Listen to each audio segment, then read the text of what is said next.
నమస్తే రమగారు. నమస్తే జయ. రమగారు, ఏదైనా రాజుల కథ చెప్తారా? శక్తిసింహుడు అని ఒక రాజుగారు ఉండేవాడు. ఆయనకి అత్యంత ప్రీతిపాత్రులు ఇద్దరు ఉండేవారట ఆ స్థానంలో. అందులో ఒకడు సూర్యవర్మ అనే ఒక సామంతరాజు. ఆయన చాలా గొప్పవాడు, చాలా ఇది అది ఏమిటో బోల్డ్ అని ఉండే. ఆయనకి సీమంతిని అనే ఒక పెళ్ళిడికి వచ్చిన సౌందర్యవతి అయిన కూతురు ఉండేది. అక్కడి నుంచి మన రాజుగారికి అత్యంత ప్రీతిపాత్రుడు ఇంకొకడు, ఇతను చంద్రగుప్తుడని రాజుగారి ప్రధాన అంగరక్షకుడు. అబ్బాయి చాలా మంచివాడు, చాలా చురుకైనవాడు. వాళ్ళ నాన్న తాతల కాలం నుంచి ఈ రాజ్యంలోనే ఉన్నారు వాళ్ళు.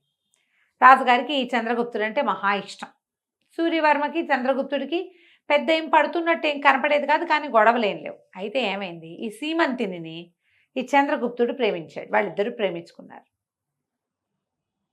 కొంతకాలం గడిచాక ఈ చంద్రగుప్తుడు ఏం చేశాడు, రాజుగారికి చెప్పాడు, నేను సూర్యవర్మ గారి కూతురుని ప్రేమిస్తున్నాను, ఆమె కూడా నన్ను ప్రేమిస్తోంది, వివాహం చేసుకోవాలనుకుంటున్నాం అని చెప్పేసరికి రాజుగారు అంటే మనం చాలా సంతోషించాడు. ఇద్దరు తనకు ఆప్తమిత్రులు.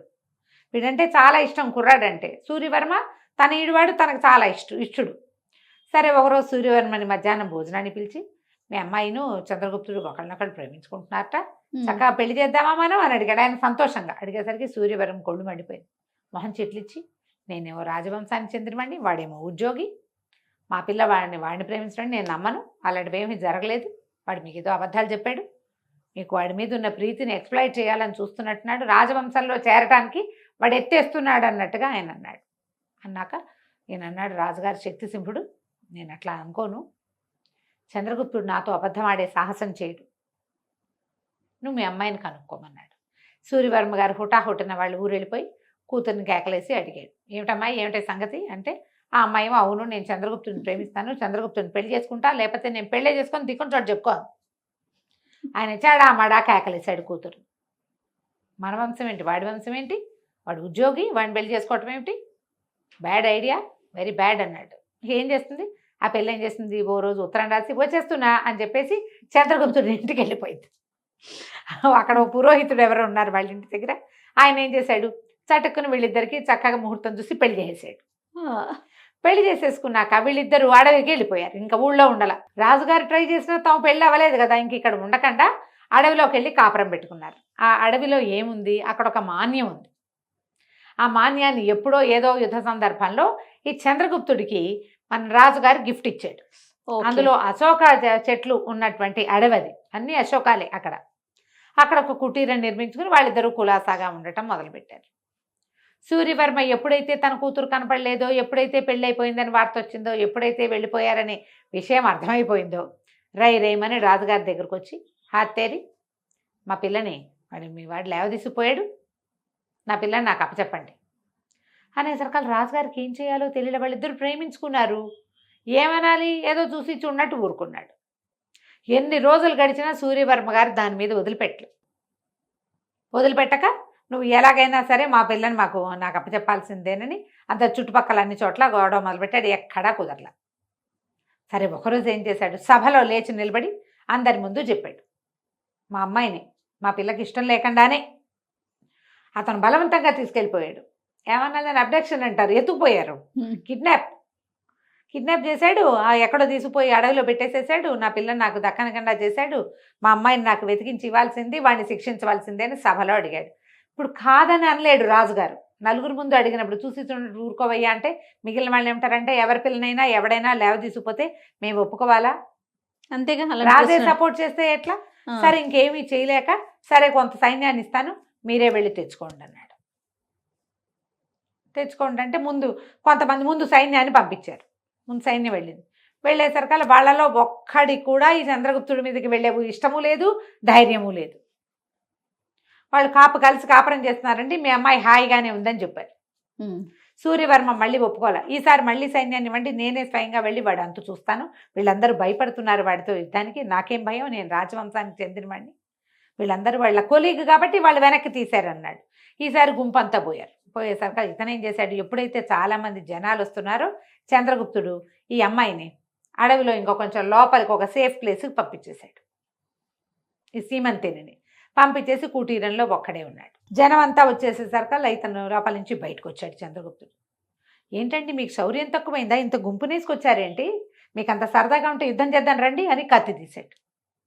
తీసేసరికల్లా ఈయనకి కత్తి యుద్ధం చేయడం ఇష్టం లేదు. నా పిల్లని నాకు అప్పచెప్పు, నీతో యుద్ధం చేయడానికి రాలేదు, నేను పిల్లని తీసుకెళ్ళడానికి వచ్చానంటే మిగిలిన వాళ్ళంతా అసహించుకున్నారు. ద్వంద్వ యుద్ధానికి పిలిచినప్పుడు నో చెప్పకూడదు. అతను ఓహో. పిలిచాడు కదా, రండి యుద్ధం చేద్దామని. అసహ్యంగా పెట్టుకున్నారు వాళ్ళంతా మొహాలు, ఎవరికీ నచ్చల. సరే మా పిల్లని వెతుక్కురండి అన్నారు. లోపలికి వెళ్ళి అంతా వెతుక్కొచ్చారు. పిల్ల లేదు. పిల్ల లేదు. పిల్ల లేకపోతే ఈయన అన్నాడు, సరే ఇంకేం చేస్తాం, మళ్ళీ వెనక్కి వెళ్ళిపోయారు. వెనక్కి వెళ్ళారు. వెనక్కి వెళ్ళిన తర్వాత మళ్ళీ రాజుగారి దగ్గరికి ఇంకోసారి వెళ్ళి అడిగాడు, మా అమ్మాయిని నాకు అప్పచెప్పాల్సిందే మీరండి. పిల్ల పెళ్లి చేసుకుని వాడితో కాపురం చేస్తున్న పిల్లని తెచ్చుకుని తను ఏం చేస్తాడు, ఒక ఈగో అనమాట. చాలా మందికి ఉంటుంది చూడు, అవును. పిల్లలు కాపురాలు చేస్తూ కడుపుతో ఉన్నా సరే ఆ అల్లుడిని చంపేయాలి, ఆ కూతుర్ని చంపేయాలి, అవే ఉద్దేశాలు ఉంటాయి. ఆ కాస్త అయిపోయాక ఇక మనం ఎందుకు, ఏం మిగులుతుంది పరుగు, వాడితో కాపురం చేసిన పిల్లని తెచ్చుకుని వీళ్ళు ఏం చేస్తారు, చాలా మంది చేస్తారు చేయ. ఇప్పటికీ కూడా తండ్రుల్లో చుట్టాల్లో ఈ రకమైన ఈగో పద్ధతి, పరువు హత్యలు అవే కదా అవే కదా. పిల్ల అక్కడ ఉండి పోని ఎక్కడో ఉంటే కాదు, వాళ్ళతో కలిసి కాపురం చేస్తూ వాడితో కలిసి తింటూ తిరుగుతూ గర్భవతులు కూడా అయ్యాక నీ పిల్లని నువ్వు వెనక్కి తెచ్చి దాన్ని ఎట్లా క్లీన్ చేస్తావో చెప్పు. ఈ రాజస్థాను, బీహారు ఆ వైపు కూడా ఇలాంటి పద్ధతులే చేయ. కుదిరితే ఆ పిల్లని కూడా చంపేస్తారట. అక్కడేమో ఆ పిల్లని చంపేస్తారు, మనకి ఇక్కడ పిల్లని చంపారు. పిల్లని తెచ్చేసుకోవాలనుకుంటారు.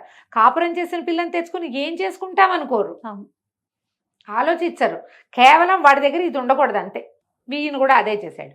ఈసారి ఏం చేశాడు, కొంతమందిని పిలిచి మీరందరూ ఓ పని చేయండి, వాడి దగ్గరికి వెళ్ళి స్తోత్ర పాఠం చేయండి, వాడు స్తోత్ర పాఠాలు వినటానికి అప్రమత్తంగా ఉంటాడు, అప్పుడు మేము మీద పడి పట్టేసుకుంటామన్నాడు. వాళ్ళు వణుక్కుంటూనే పోయారు వంది మాగతులు. ఈసారి శ్రీమంతిని ఇంట్లోనే ఉంది. ఓహో. ముందు వంది మాగధులు వెళ్ళేసరికి వెళ్ళిన వాళ్ళు, నువ్వు అంతవాడివి ఇంతవాడివి, నీలాంటి వాడు గొప్పవాడు ఎవరు లేరు, మీ నాన్న అంత గొప్పవాడు, మీ తాత ఈ యుద్ధంలో వీళ్ళని గెలిచాడని స్తోత్ర పాఠాలు చేస్తుంటే అతను స్థిమితంగా కూర్చుని వింటున్నాడు. కత్తిడాలు ఏమీ లేవు దగ్గరలో. వాడి చేతిలో కత్తి ఉంటే చెండ ప్రచండు వాడు. కూర్చుని ఉన్నవాడు ఏం చేస్తాడు, ఆ కత్తి కోసం వాడు వెళ్ళే లోపలే వాడిని పట్టేసుకోవచ్చు. ఈ సూర్యవర్మ ఏం చేశాడు, ఒక 50 మంది సైనికులతో ఒక్కసారి ఆ కుటీరం మీద పడి ఈయన కాళ్ళు చేతులు పెడరెక్కలు విరిచి పట్టేశారు ఆ చంద్రగుప్తుడు. నా పిల్లని నాకు అవి చెప్పి అమ్మాయిని కూడా వెంపడి, అమ్మాయి ఏడ్చుకుంటూ వచ్చింది. సరే తీసుకొచ్చేసరికల్లా చంద్రగుప్తుడు ఏమంటాడు, వివాహం అయింది, 8 నెలల నుంచి కాపురం చేస్తున్నాం, ఫలానా పురోహితుడు ఫలానా దేవాలయంలో ఫలానా చుట్టుపక్కల మధ్యలో నా పెళ్ళయింది, నేను ఆమెను ఎత్తుపోలేదు, ఆమె నాతో స్వయంగా వచ్చింది, నన్ను ప్రేమిస్తోంది, నాతో భార్యగా ఉంది, ఆమెను విడిచే ప్రసక్తి లేదంటాడు చంద్రగుప్తుడు. నా ఇష్టం లేకుండా నేను కన్యాదానం చేయకుండా నా పిల్లకి పెళ్ళేట అవుతుంది అంటాడు సూర్యవర్మ. ఆయన ఆ పాయింట్లోంచి దిగడు, ఇతను ఈ పాయింట్లోంచి దిగడు. రాజుగారికి విసుగుబుట్టి, చిచ్చి దిక్మాల్గోల, ఓ పని చేయండి, ఆకురాలు కాలం అంతా కూతురు సూర్యవర్మ దగ్గర ఉంటుంది, చిగురించి చెట్లు చిగురించి మళ్ళీ ఆకురాలే కాలం వచ్చేదాకా చంద్రగుప్తుడి దగ్గర ఉంచుకోవచ్చు. 6 నెలలు నువ్వు 6 నెలలు నువ్వు ఉంచుకోండి అంతేనని తీర్పిచ్చాడు. ఎప్పుడైతే ఇతన్ని సభలోకి తీసుకొచ్చారో ఆ సీమంతిని ఇంకా రాల, ఆ ఇంటి దగ్గర ఉండిపోయింది, అడవిలో ఉండిపోయింది, నేను రానని చెప్పేసింది.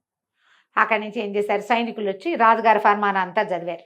అమ్మ ఆకురాల కాలం వచ్చింది, నువ్వు ఇంకా వచ్చి మీ నాన్నగారి దగ్గర ఉండాలంటే సరే అనండి. ఆవిడ ఏం చూపించింది, తోటంతా చూపించింది. ఈ చెట్ల ఆకులు రాలేక వస్తా మా నాన్న ఇంటికి, కావాలంటే 2 సైనికులు ఇక్కడ కాపలా ఉండండి, ఆకులు రాలేక వస్తాను అని చెప్పింది. ఏమిటది, అశోకవనం, అది చచ్చినా చెట్లు రాదు. అవును, ఎప్పటికీ రాదు. ఆ అమ్మాయి ఏనాడు తన తండ్రి ఇంటికి వెళ్ళాల, హాయిగా భర్తతోటే ఉండిపోయింది. రాజుగారు ఇచ్చిన తీర్పు ఏమైంది, తీర్పు మాత్రం ఇచ్చారు, చెట్ల ఆకులు అన్ని చోట్ల రాలుతాయి, నేనున్న చోట ఆకులు రాలితేనే నా లెక్క, అంతే, నేనున్న చోట ఆకులు రాలిపోతే నేను రాను, అవి రాలనే నేను వస్తానంటూ.